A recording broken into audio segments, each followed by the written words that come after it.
here we go.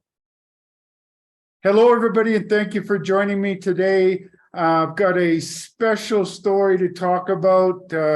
One of my companies that is a sponsor of my website is Sokoman Minerals, and they had an extremely impressive news release out regarding a drill hole that they had in their on their Moosehead project.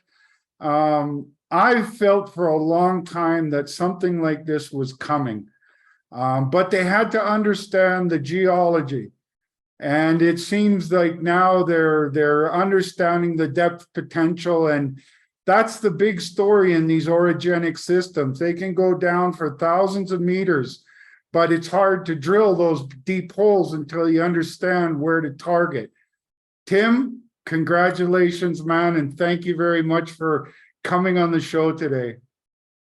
Allan, thank you. It's always a pleasure to chat with you. You just raised the level of excitement so much, even beyond the obviously the joy of the intersection itself. But no, thanks for having me, and I'm glad to get on and yeah, get this story out. It's you know what, something you said is so true. I mean, these things can be quite extensive, but you never know where you're going to get these little kinks and blowouts and stuff. And just as much as we are learning with every hole, sometimes a new hole can also offer up some challenges as to where do we go with this and what does it mean. You know, you never know everything, obviously, in this business. So it's you know, it's certainly a welcome hole. It's our best hole in some time. One of probably our top 5 or half dozen holes on the property to date. And yeah, that's in grade, but the combination of grade and thickness, this has got to be your best hole, no? It's one of the best ones, no doubt. And you know, at some point when I catch my breath, I'll sit down and really put it in perspective, rank it basically. But right now, you know, what we need to do is figure out what it's telling us. We see 2 different styles of mineralization almost superimposed. So to me and Ryan and Dan and everybody here, it seems like maybe there's a couple of structures coming together. I mean, we've been looking for these sorts of connecting points for some time, and it's not like the Western trend has suddenly joined the Eastern trend. It's not that. This is something within the lower Eastern trend. It's not related, we don't think. Well, time will tell, to the Western trend directly. But you know, it is we are seeing evidence of 2 different styles of mineralization. One being the super high grade vuggy type vein with belangerite, sphalerite. Whenever we see that sort of stuff, with the vuggy texture as well, you know, the grades just go crazy. I mean, you know, that particular section of the core ran, I think, 3 meters of 102 grams. So, you know, 3.5, you know, 3 and change ounces. And but there's gold all through this 39-meter intersection. You know, 20 meters up the hole, there's 126 grams sitting in there. You know, so I mean, it's not like we're you know, moving one intersection out over a bunch of dead core. That is not happening here. I mean, the whole section is mineralized with 2 grams, 5 grams, 7 grams, 10 grams. Well, actually, that if you look at it in gram meters, the metal factor is, whether you look at it in the broad zone of it's in the 400s, you look at it in the high grade 10-meter intersection, it's in the 400s. You just described another one that's way up there. So it seems like you've got a thick intersection of high grade. And there's also some other structural complications seem to be coming in. Well, I don't know about complications, but structural stories, if you will. This 126 gram interval that's further back up the hole from the highest grade. It's what we did, and we can see it actually because you can see the shape of it. We collared in and just cut the edge of a vein that we don't know how big it is, and it's got visible gold in it.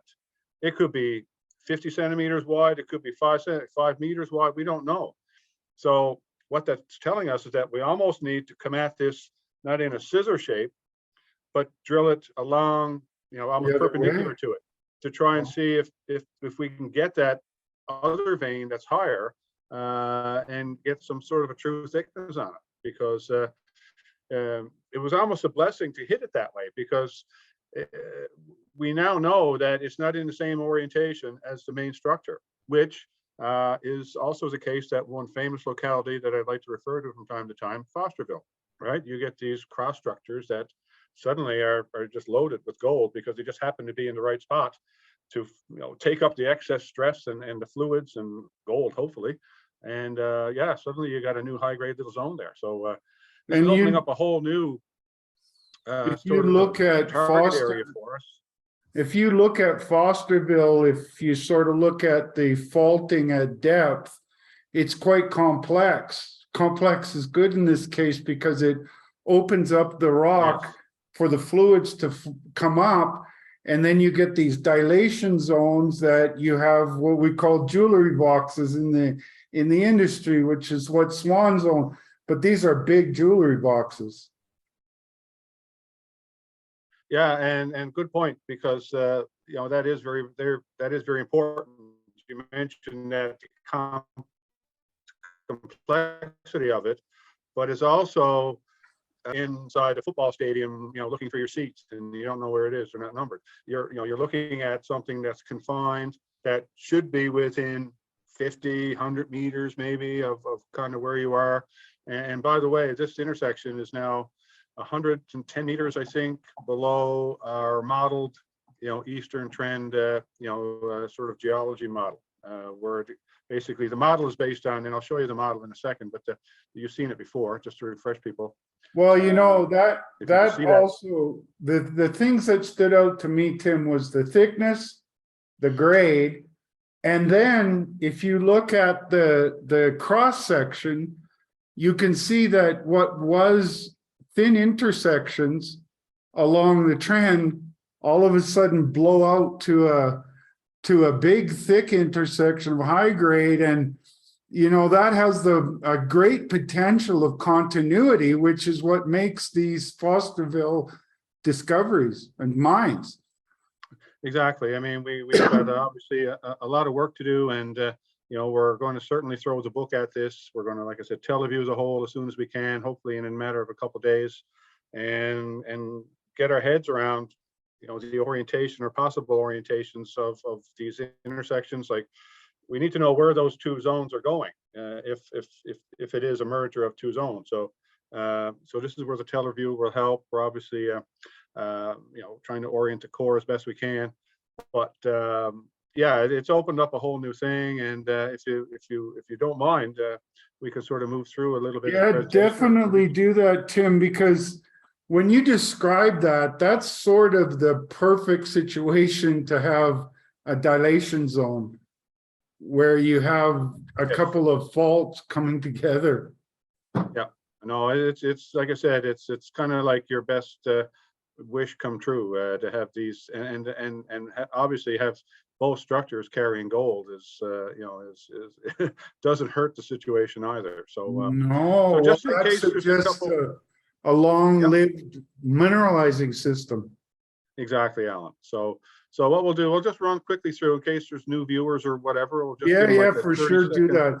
By the way, before we do that, go ahead and put your share screen on, Tim, but I want to tell people that I got interested in this Moosehead project almost from the first big hole they hit. And I've been feeling for a long time that this day was coming. I kept on saying to people, when they figure out this system, kitty bar the door, because this looks like a Fosterville. And now you're starting to see those kind of thick intersections of extreme high grade that, could carry some great continuity.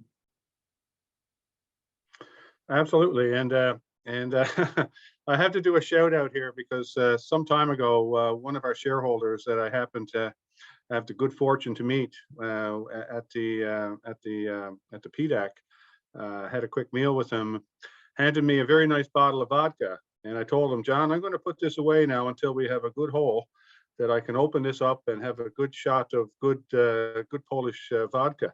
And this is his opportunity. So John Kazmierski out there, thank you very much. The vodka was delicious. Well, you finally cracked that bottle open. So you've been waiting for this day too, Tim. Yeah, no. And by the way, Every You've time I open shown, the fridge, I see that bottle there, and I say, "Come on, come on, come on, give it to me." you know, Tim, you've shown dogged determination. You've had slings and arrows shot at you. You've wanted to do this right the whole way. And for me, I can't think of a better person in this industry that I'm happy that this happened for. Tim, you've been very supportive of my shows. You've done these lots of interviews with me. You take the time to explain this, and you have that dogged determination that needs to go in. Look at Fosterville, 20 years of mining before they figured that Swan Zone and that system out. Red Lake, same thing, right? See, absolutely. Put your data online and have someone find the high grade for you. Well, we won't do that, but if anyone got any suggestions, but and trust, I shouldn't say that because I do get lots of suggestions. Some I will act on and some I won't. But anyway, but as we talked about in the opening just before we came on, what made this news so more special was, of course, as I mentioned to you, Mr. Eric Sprott himself had his hands on this core yesterday. We went and visited with him in Gander. He's in Newfoundland doing a quick tour around and checking out some of his projects. And yeah, he was very happy with the core and smiled a lot. He sure has put his money where his mouth is when it comes to Newfoundland. And I think you were one of the early ones to get in a big investment from him. And maybe it took longer to see this, but I think you're onto something special, Tim. Well, oh, clearly, yes. And obviously the first hole was the first sign. And yeah, we've been pulling these holes occasionally. There's been a little bit of a drought lately, but these are nuggety systems. So how many of these lower grade intersections that we've reported, even in the news yesterday, 4 and 5 meters of a gram, 2 grams, 3 grams. We could be 50 centimeters away from a 50-gram intersection. That's just the way the system is. Like I said, we drill for structure. Once we get the structure and there's veining and the other ingredients, the peas and the carrots are there, there's going to be some chunks of meat in there, right? So there you go, right? Well, you got yourself a big dog bone full of meat there. Let's go through your presentation. Well, just in case there's a few new viewers or a lot of new viewers, just a quick introduction to Moosehead. It's in the central Newfoundland Gold District, whatever you want to call it. We call it the About Time Project because it's about time that the world finally woke up and realized that, yeah, this area has a lot of gold in it. It just needed a fair shake. So the Moosehead Project is situated here on the Trans-Canada Highway, about 45-minute drive, not even that, to Queensway, the Newfound Gold Project, obviously the big brother in the room. And we're on the same structure as several key projects elsewhere in Newfoundland, including Marathon Gold's Valentine Lake, which now has finally received permits from both the federal and provincial departments of environment to go ahead. Stock's taken a little bit of a knock lately, but it's inflation. I mean, we'll get that under control, and it'll be a great mine. 5 million ounces plus there, as well as other key projects in Newfoundland on the same feature as the Matador Mining's Cape Ray project. So we're on that structure, and this is a crustal scale break. The big boys. Even the one in between there is one that I follow because they were a former sponsor of my website. True Precious Metals, right along that Valentine Lake corridor. Yeah, right in through there. Yeah, that's where they are. Folks, for the non-geologists out there, why this is important is you get these big regional structures that they're the cracks in the earth that open up the rock so that the gold-bearing fluids from much deeper can make their way to the surface. And in these orogenic systems, I think it's probably because they're long-lived and the fluids are pumping up there multiple times, but they get they can have these jewelry box deposits that are multi-million ounces of high grade and extremely low cost to mine. And it was a company maker. We talk about Fosterville and the Swan Zone and how exceptional it is, but bear in mind that this turned Kirkland Lake, which was already a big company, into one of the best performing gold stocks because of their low gold mining stocks, because of their low cost, and ultimately got them bought out. Absolutely. Yeah. No, the structure is key, Alan. You're not going to get a, well, I shouldn't say you're not. I mean, anything is possible in geology, I always say. But yeah, no, the key ingredient here is the structure. Rock type is secondary. I mean, we're in different rocks than Marathon. We're in different rocks than Matador. So it's the structure is the most important thing. So, and as I mentioned, more to the point at Moosehead, first of all, we drill for structure, then we look for the signs, then we look for the veining, then we look for the minerals in the veins to see if we're in the right set of veins and things. So, but it all starts with structure. You're absolutely right. So, yeah, so obviously we've got location down pretty good. The Trans-Canada Highway rips through it. In fact, this is just a Google Earth shot of the claims, a rough shape of the claims. Here's the Trans-Canada Highway here. This is Provincial Highway 360. So we're cut by two paved highways. The town of Bishops Falls with lots of infrastructure in terms of power and resources, manpower, right alongside. Deep ocean tidewater is only 18 kilometers to the north of us. So you couldn't put a project in a better spot. We just got to put a mine on this. So moving into the topic at hand, of course, the high grade area sits pretty much in the center of the project, just on the north side of what you see here as the Valentine Lake structure. You could probably move this thing, half a kilometer or a kilometer either side. But the thing is, a lot of times you don't even need to be right on the main big features, like in Ontario, the Timmins Camp, for instance. The big gold deposits are associated with the Destor Porcupine Fault, but they're generally on splays off of it. And that is exactly the case at Moosehead. In fact, the main Valentine shear zone would run through something like this, but our Moosehead mineralization actually sits in a splay kind of coming off this direction. So again, a secondary structure. So, yeah, which are really important in these orogenic systems. And, sometimes I think Google Earth can be one of the best exploration tools out there, and it's free. And you can see signs of what the structure is doing at depth from the physical features on the surface. Absolutely. Yes, you can. And if this was zoomed in a lot more, you'd certainly see, a series of splays coming off even the one we're on. And we're seeing that in the core. We're drilling, expecting a target at 250 meters. Suddenly at 175, we get a zone with gold in it. So this is obviously a very tectonically active, prepared zone. And the rocks are chemically permissive for, as well as structurally permissive for gold deposits to settle out. So everything going for us here in that sense. We've defined 5 main gold zones so far since mid 2018.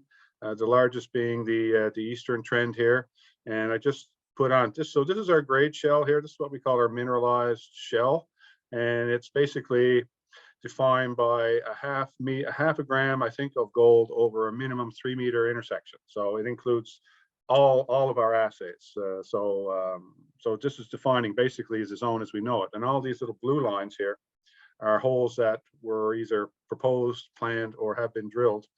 And I just took a minute and put on where hole 63 sits inside, or obviously outside, of the mineralized trend. And it's a full 100 meters deeper than anything that we've got modeled to date. So, this is going to suddenly then infill or require, more drilling in this area here. All very good. I also want you to pay attention to this sort of horseshoe-shaped feature here. The barge-based program has been going on all summer, and this is obviously a little dated, but I wanted to show you this one just to compare it to the next one. This gap is now gone. We fill this in with intersections. So, and now the barge is basically just pushing everything out to the north, and obviously ground-based drilling to the south. To the east. We're looking west here, by the way, and the next view will show the zones and how they relate to one another in sectional view. So here's the main eastern trend here in red. In yellow, which may be somewhat difficult to see here, is what we call the footwall splay. We had some really good success with that, and this is also part of the barge's mandate to expand on the footwall splay. And the 75 zone is here. It's actually south, so this is deceptive. It looks like they're all on top of one another, but we're actually looking at this from a distance from the south looking north. And we'll go back and look at this again in a section. And here's the western trend, which appears now to have two zones, a stacked zone, two stacked zones, and a south pond zone. So that's what they look like in surface. All have basically the same sort of rough in terms of plunge or dip to the east, moderate to steep, which is good for mining purposes, hopefully down the road. And ultimately, we want to make this all one big deposit. So that plan is still part of the 100,000 meter program that's ongoing. We've got They all about seem to be 25,000 going in the meters. same, they all seem to be going in the same direction, and that opens up the potential that they could converge and consolidate that mineralizing system, and that's where you get these red lake type jewelry boxes. Exactly. And just in case you can't see it or didn't notice it down here, but here's where 463 would sit in relation. So it's right on the trend with the eastern trend. So it is part of the eastern trend. It's just, like I said, it's just an outside of our mineralized shell by at least 100 meters. And so, this will add considerable, size to the deposit as it's growing, if I can call it a deposit. And just so I show you this once again. So here we are now looking down on all these zones. So if you remember the big horseshoe here, that is now infilled right here. That's all gone. So all these dots here that you see, these red ellipses are basically the collars from all the holes we released in yesterday's press release. And these were the two main intersections, although 463 is the one that obviously was the headline hole. Here's where the collar was. So basically we drilled 1, 2, 3, 4, 5 holes from this setup, starting at a 45 degree and then chasing it down. And like 463, yep, basically, yep. And 463 was the final hole we drilled. I think it was about a 70 or 75 degree angle. Boom.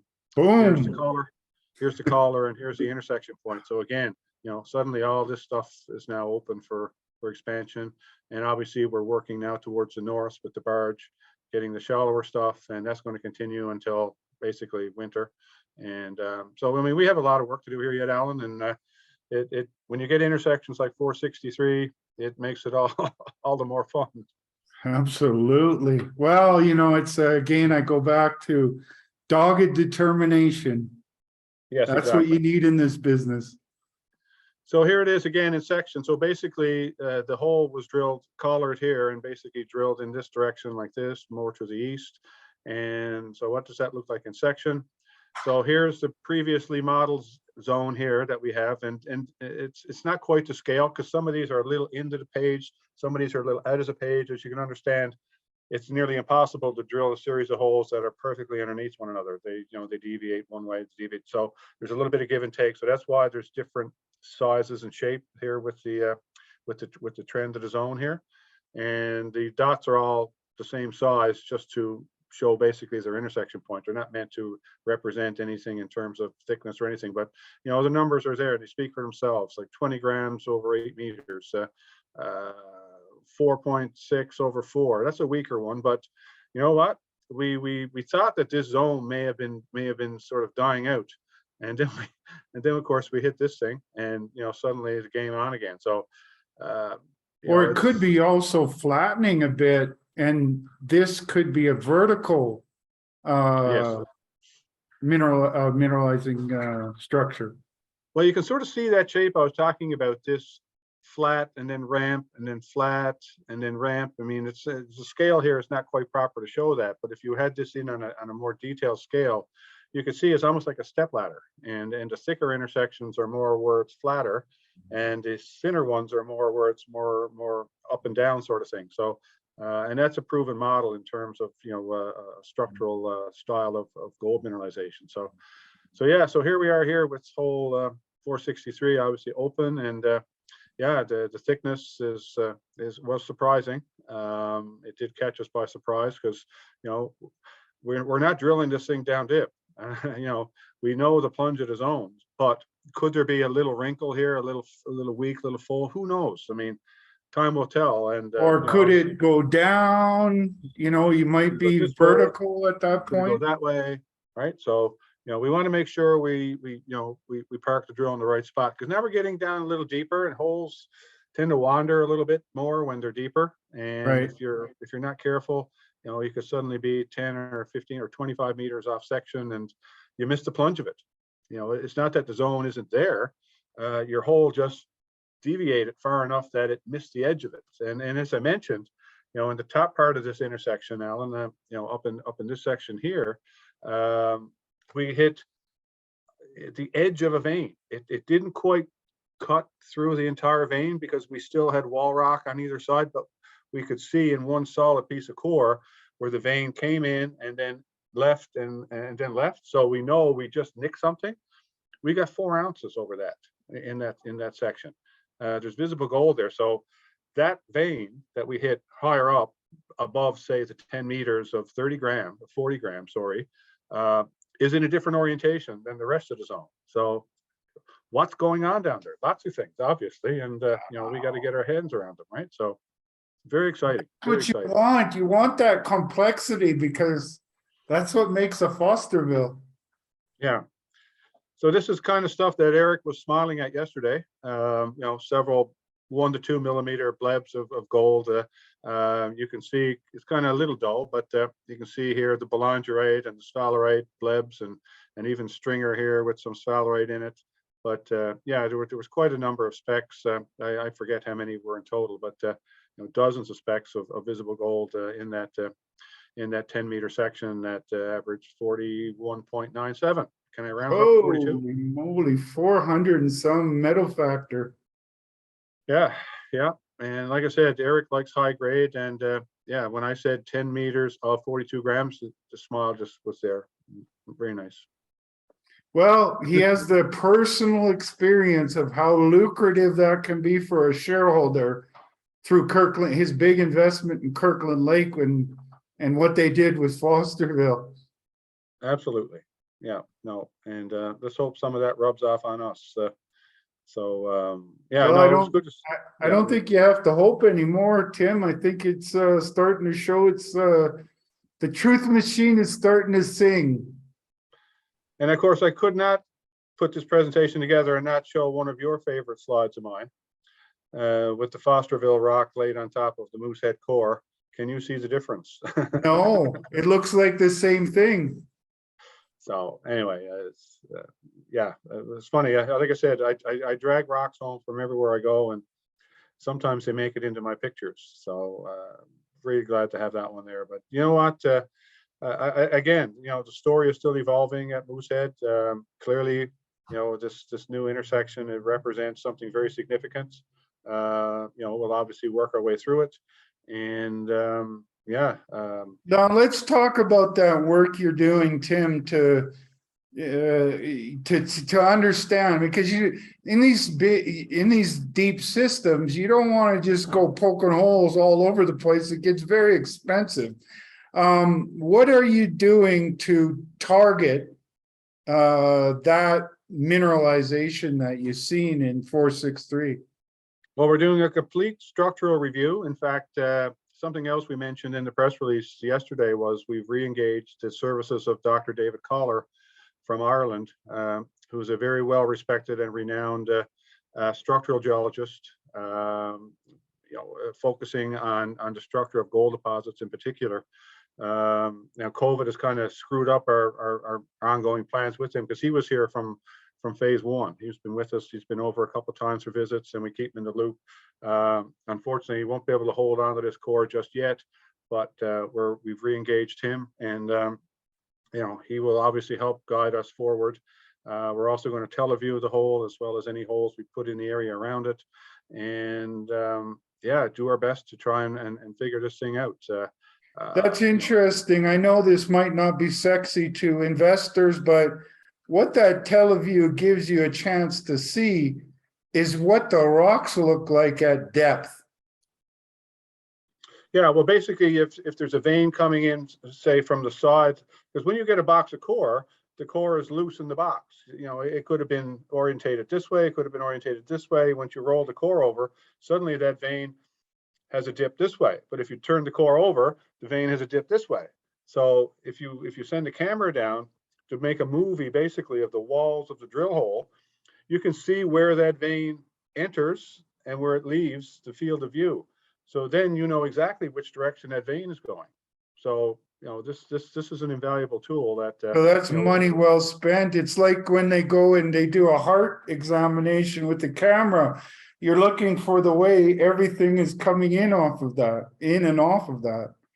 Yeah, for sure. Yes, it is. Yeah. So just to summarize the plans, our $6 to $8 million program, which is almost entirely drilling, which is good news for any investor, shareholder. Lots of when the assays come in, and the assays are starting to trickle in a bit faster. By the way, there seems to be an uptick in the result rate of return, if you want to call it that.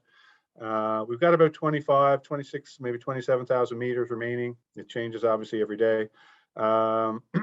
And again, we have the barge-based program, which will not stop until winter drives us out of it. And yeah, we're basically just building mainly on the eastern trend. It's our biggest zone, but we are focused, somewhat on obviously filling in gaps between zones. We've pretty well married now the 75 zone and the eastern trend. We'll go back to that slide again. So just a little spot there. We couldn't quite get there with the barge, so we're going to have to come around maybe when there's a little more frost in the ground later this fall, and poke a few holes in there and just stitch that together. The footwall splay is still growing. We've poked a couple of holes around the western trend, but we're kind of leaving that for now. That's a program that doesn't need a barge, doesn't need ice drilling, it doesn't need good ground conditions to do it. So we'll take another poke at the western trend when the time is right. But as well, we're also going to be looking at other targets. Down in the southern part of the property here. Our neighbor to the south, K9 Resources, have put out some interesting results.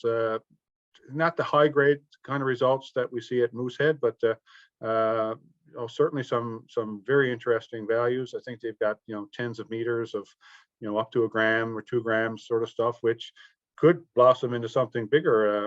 And they've drilled those holes pretty much right on our southern boundary. So with a little bit of help from their information, as well as information that we've got historically from the property, where basically there's only a handful of holes down in this entire section, which is like 3-4 kilometers in length, and you could hide a lot of good gold mineralization in a 3 or 4 kilometer strike length. So yeah, well, so there'll be a few holes down here. Could fit several Fostervilles in there. Yeah, oh, definitely, yes. And but anyway, it would be interesting, if we did hit something. I'm not joking around with that, Tim, because what I'm noticing from the newfound gold area is that there seems to be a lot of along strike, a lot of gold systems, or maybe they're part of one big system, but it seems like there's a lot more pumping of the fluids into these old rocks and this big crack in the earth that opens things up.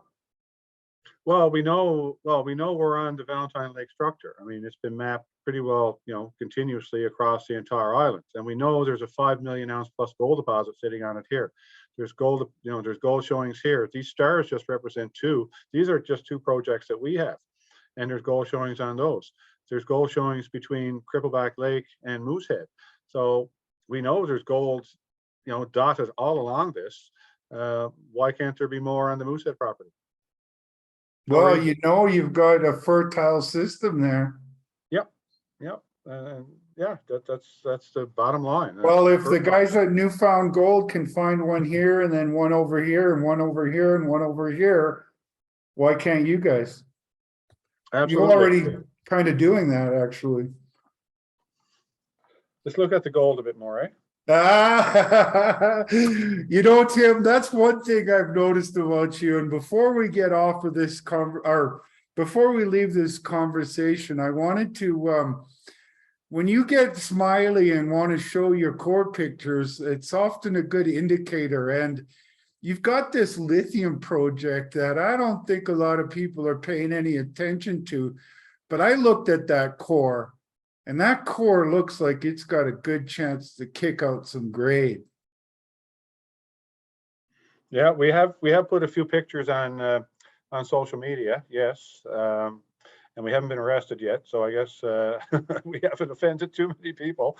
But anyway, yeah, and that's another thing. I mean, obviously, all the labs. See, we get all our gold assaying done here in Newfoundland, as does most of the people that are working here. Not everybody, but there's really no place to do lithium analysis until now. Until now, I have a little announcement to make.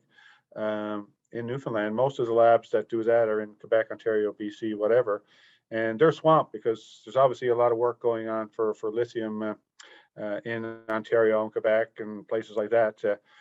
We have the only significant lithium showing on the island of Newfoundland. There's no one else has anything like what we have here. And so anyway, to that end, Eastern have just commissioned a lithium circuit to provide high quality lithium analysis for people that send rocks into them. And I sent them a suite of unmarked pulps from previously analyzed core from Kraken to Eastern, and I must say their comparability to the other competitors' sampling, Allan, was within 1% of a difference, and they had no idea what was in them. They didn't know if they were all blanks, if they were all 5% lithium, if they were all half, nothing. And there was a range of high grade, low grade, medium, everything in there. And it was amazing. I was really surprised. I shouldn't be, I suppose, because they do. Well, you know, that Kraken, what really stands out to me on Kraken is you have some pictures that shows the surface expression of that pegmatites. And then you showed inside your core the distribution of spodumene in the core. And just to put this into context, folks, these hard rock deposits are now the biggest source of lithium in the world, coming from Australia. We keep making this Australia comparison because it's the age of the rock. You've got old rock in Australia, you've got old rock in Newfoundland. And, it stood out to me that this has size potential and grade potential. You could have one of the best new discoveries of this style of mineralization for lithium in Canada. And everybody keeps saying that Canada should have the same kind of potential as Australia for lithium production. Yeah, we do. We have very similar geology to Australia, even though they're on the other side of the world. At one point, we were a lot closer together, and plate tectonics did happen, people. The Earth did move at points in the past, and thankfully it moved a lot in Newfoundland too, to provide these conduits, not just for the gold, but our lithium project sits astride a significant offshoot, if you will, of the Cape Ray structure, I call it, or the Valentine Lake, whatever you want to call it.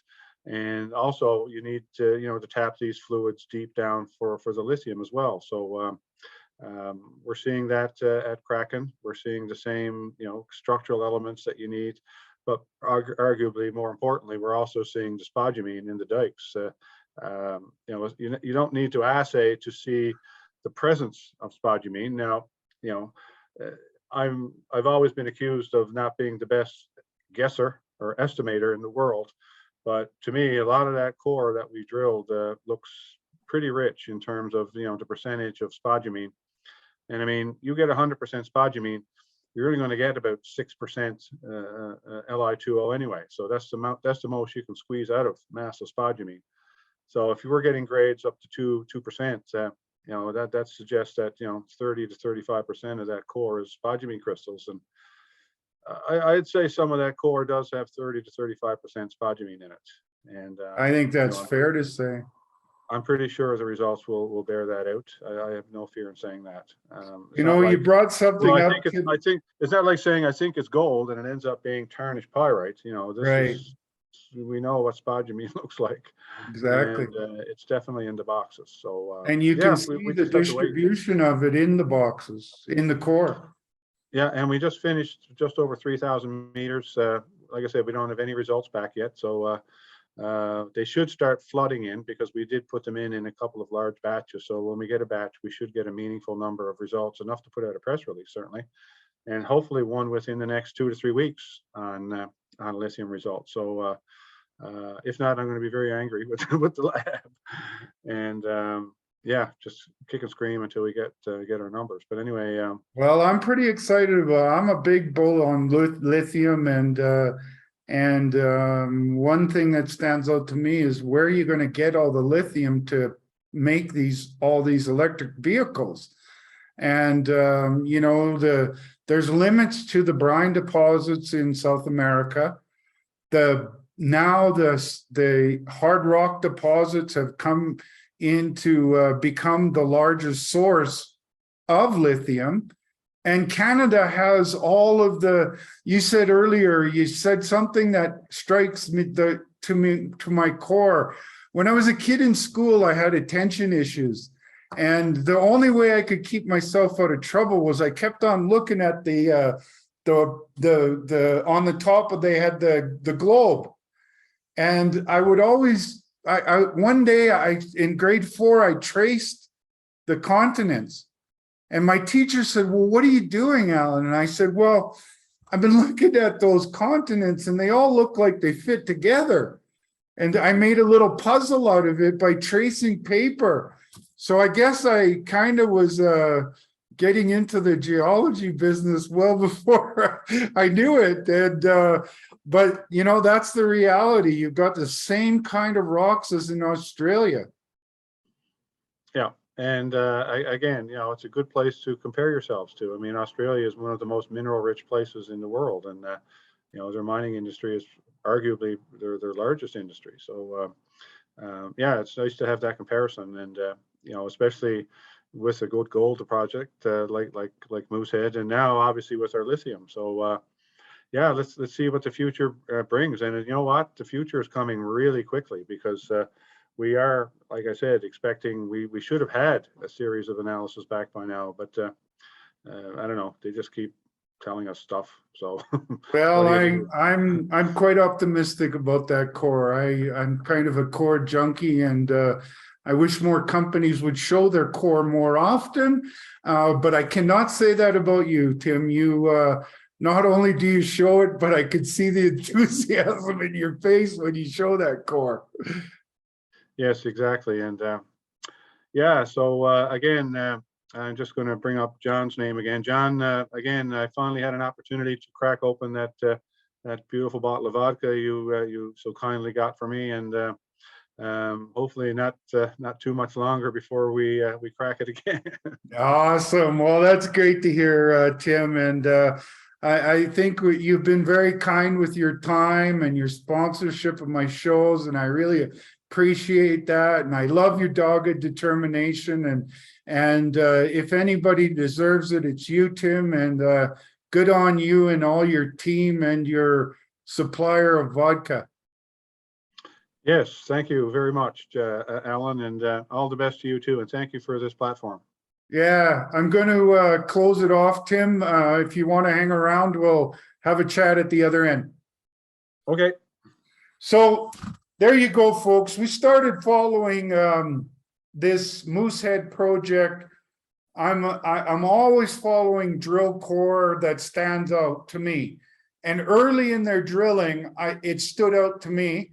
And I felt that this day was coming.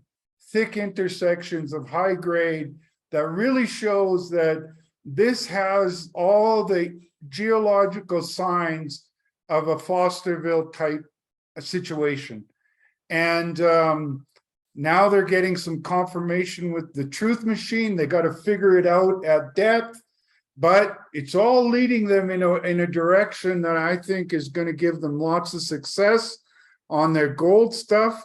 And I think out of left field is going to come something very special in their lithium as well. I've looked at a lot of core over the years, been involved with probably drilling 1,000 holes. And I really like what I see in that core. That should, as Tim said, that should be any time now. So they're going to have a lot of news flow. Company only has a $53 million valuation. They got a great shareholder in Eric Sprott. As Tim said, he got to have dinner with them last night, and Eric was had one of those ear-to-ear grins, and I don't blame him. So for investors that like lithium and that like high-grade gold systems that look like they could be another Fosterville, a $53 million valuation is nothing. Remember, Kirkland Lake became the best performing gold stock, mining stock, and taken over because of what they found at Fosterville. And they were a big company to start with. So if it can be a company maker for a big company, it can be a tremendous company maker for a little company. Tim has dogged determination, a great team, and they're unlocking this baby. And as they do that, they're going to generate a lot of news. And Tim and I are going to do a bunch more of these interviews. So as always, my shows are for information purposes only. Speak with your financial advisors, do your homework, go on Tim's, the company's Twitter. They post a lot of good stuff on their Twitter. Go on their website, look at their corporate presentations, their news releases, and I think you'll understand why I'm so enthusiastic about what they're doing. On that note, have a great day, and we will talk to you soon.